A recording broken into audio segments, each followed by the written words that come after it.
Greetings, you're watching Video D on new features and functions in the upcoming release of Miradi desktop software. This is the fourth of 5 recordings from the Miradi session at the 2018 CCNET Rally.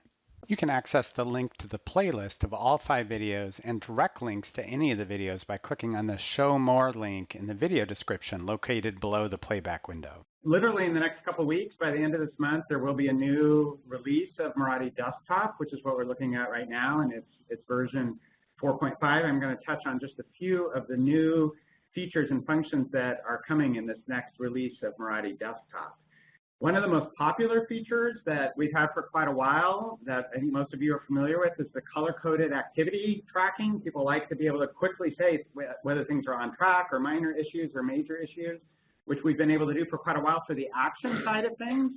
But we've decided to add that now as a supplement for achieving results, so that when you're looking at a results chain, some of these factors have stated objectives, have indicators, they have indicator measurements, but you don't want to have objectives and indicators and indicator measurements on all of the results. So we're offering up now a new reporting tool that you can come into any of these factors and add a new qualitative rating. So you'll notice over on the left, there's a new item in the control bar, this result progress status. And when you turn that on, you can see these sort of color-coded lights that come up for particular factors. So I'm going to open up this one and kind of show you the user interface. And I'm just going to grab the bottom and drag it up a little bit. There's a result report tab over on the left. And like the activity tracking reports, they're date stamped, so you can see a year ago. The rating in this example was it was too early to expect the desired result, but the rating as of today is that this result has been partially achieved.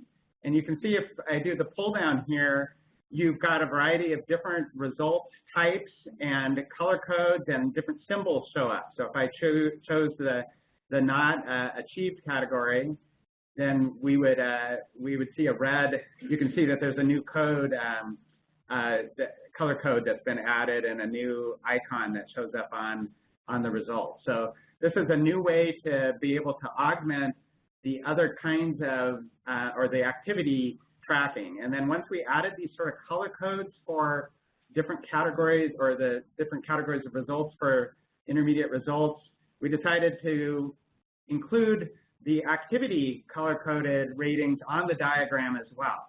So now instead of having to open them up or go over to the work plan view where you can see progress tracking information, for a team to sit down and kind of review their theory of change, they can now quickly see at a glance what things are going well, what activities are on track, what activities are having problems, what results are having problems. So it's just a new visual tool to help peer review or team review of the results chain. So one of the new innovations is this results progress status.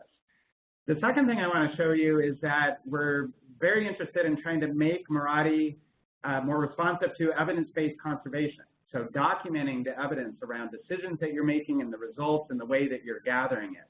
So for example, if we came over here to the seabird target, you can see we have a stated goal to get 750 breeding pairs of ruby-crested puffins. Well, what's the evidence? Where did that 750 come from? So if I open up this factor, the seabird target, and I scroll down here, you'll see that there's a goal evidence pull-down menu now. And I can assign a rough guess or expert knowledge or external research or actually research that was gathered on the site itself. And you can see that there's definitions for these different categories of evidence that you can enter in here. And then there's a field that allows you to document the source. So you can see these ruby-crested puffins. Brad Northrup and Christina Lausch have been gathering data from other breeding colonies in the area. So it's that external research category type of evidence. That's one of the new evidence fields that's really around defining what success looks like. Your goals or objectives you can assign in that way. We've also added an evidence field around the measurements, so indicator measurements. So if I open up one of the indicators here where we have indicator data, you can see we've had a source field in here, but we've expanded that now, or changed or updated the definitions of it. And so we, like the one that you just saw, we have a rough guess and expert knowledge category, but we also have a way to define whether the measurements itself came from a rapid assessment or an intensive assessment. Are you doing sampling in a statistical way or sort of rapid qualitative types of fashion? So we have a way to both categorize and report out, and even using the kinds of reporting tools that Carrie showed earlier, be able to send this stuff into a summary table, and then you can see that there's fields for evidence notes. So this is now kind of throughout Miradi. We've also updated the basis for evidence around strategy selection, and some of the definitions for the strategy ratings in Miradi have been updated as well. That's another new feature that's coming in Miradi Desktop. The third thing I wanted to mention real quickly is that you'll notice there's a different kind of link on the diagram now, which is a dashed link. So if there's uncertainty about relationships between factors on your diagram, there's now a property associated with those links where you can click a checkbox to turn it from a solid line into a dashed line. And then you can actually make notes regarding that causal relationship between factors in your theory of change, in your results chain. And if there are notes that are there, the head of the arrow, the link itself, changes from a solid to an open, so that at a glance you know whether or not there's annotation there behind any of those links without having to open them to see if that's there. So all of these features are really there as a way to augment an evidence-based approach to the conservation work that you're doing. Yes. Yep. Yeah, it'll be that link feature is available, and the evidence that I've been talking about as well in terms of the rationale for the factors in the conceptual models is also there. Yeah, great question.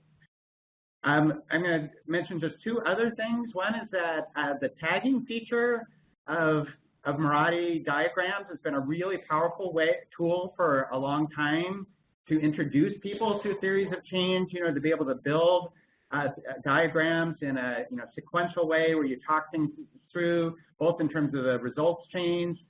Here the conceptual model, we're only looking at the fisheries side of things as opposed to the entire diagram. It's just an incredibly powerful way to share slices of your information without overwhelming people. But up until now, those tags, you had one list of tags for all of your diagrams, and that list could sometimes get really long. I see some people nodding their head. So it became hard to sort of navigate it. With the new version of Miradi, those tag lists are diagram specific. You can really customize what you want to hide and show on individual diagrams now. And so that's going to be a better way to do that. And you can turn them on or off with a single click. There's a checkbox here under Manage Tags. So instead of having to go through and uncheck a whole bunch of ones, you can just say, all right, I don't want to show, and I want to see the whole diagram. So you can just go to the checkbox there. So that's a new way to manage the tag information. The last thing I'll mention is, you may have noticed already, is we've done a visual update of Miradi. So it's a different color palette. So this is sort of softer, more pastel-y colors that you're seeing. So this is the millennials on our project team have been helping modernize Miradi, and Miradi chair already. Well, you can go in and modify the colors. So if I was a millennial, I'd come in here and go new Miradi 4.5 color scheme. And I'll go back out there. And you see it's all the same old colors, but there's a lot more pastel-y. And then if you go to that sort of platform, go to a group box, find it, go like the conceptual model. And you show everything on tags. And if you go to that group box and look at the colors you have for group boxes now, so there, and go to, so there's new group box colors that are kind of lighter versions of the main factor colors. So anyway, we've done some visual updating of the user interface, and Felix has been really helpful in helping us think about this in a more friendly way. So that's Nick. Anything else that you want to, or Felix, in terms of what's coming in 4.5? We've touched on a few of the features, and then we'll open it up to some. There are little things sprinkled throughout. There's like the threats. There's a way to that bouncy thread, the thread table without having to move the links. There's a whole bunch of things. Okay, and this will be available by the end of this month, maybe even sooner than that. Could be in the next couple of weeks. So just take a look at Miradi.org. When you open Miradi, the little news flash feature will tell you if a new release is available. So something right away. Questions about what Felix covered, some of the overhaul of Miradi.org. Do check out those videos. We tried to kind of minimize the jargon. It's worded in a way to provide an easier on-ramp for people to learn how to answer, simple questions that are common to conservation projects, as Felix mentioned. I'm going to show one thing really quick that I forgot I was going to do, because this came up in in the tools fair, that there were a lot of people who weren't yet using or familiar with the mapping feature of Miradi Share. I'm just going to take a moment to just show you this. It is a new, it was released about a year ago, but if you haven't played around with it, you can add a spatial dimension to the boundary of your projects, to targets, to threats, to strategies, to activities, to monitoring activities. You can turn the different layers on or off. You can see there's a threat layer here for diver and anchor damage. And it's designed to be a really easy to use spatial database, so that you don't have to have strong GIS training or be familiar with ArcMap. I'm just going to show you how easy it is to add a new shape for one of the nested targets that's here. So we have a medium clam target, and I want to add a new polygon, and I know that the clams are on this beach up here, so I come up here to add polygon. I can literally just come in with the mouse and do a perimeter around the clam habitat on this beach, and double click on that, and now I have a polygon that represents that. And you can look at it with a satellite imagery on the back. You can switch to a street view. Our marine island doesn't have any streets, but you can see a topographic view as well, or the satellite, and a lot of the imagery information that you're interested in, you can pick up on or you can view from the satellite. So that's up there. It's available now. We all recognize that most of the features that we manage in our work have a spatial dimension. It's been a long awaiting a solution to enable people to actually show the spatial distribution. And you can import shape files from other GIS databases. These occurrences of the ruby-crested puffin nesting habitat is actually from an Esri shapefile that was imported into this map.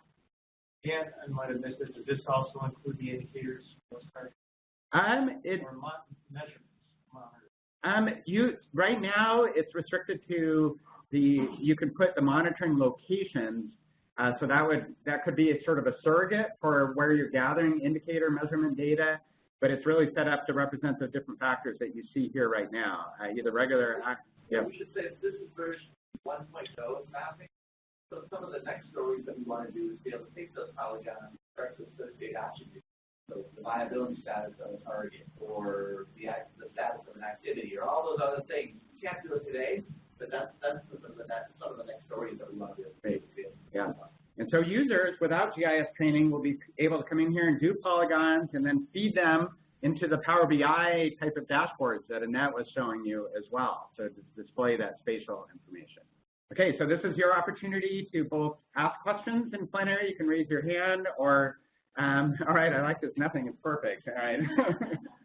And so this is anonymous, so we really welcome any kind of feedback that you want to share, but also what questions that you have for the Miradi development team, what things that you haven't heard us talk about would be really valuable to see as part of Miradi, or we didn't really get a chance to spend a lot of time in Miradi Share today, but really encourage you to share the work that you're doing in that cloud-based repository of conservation projects.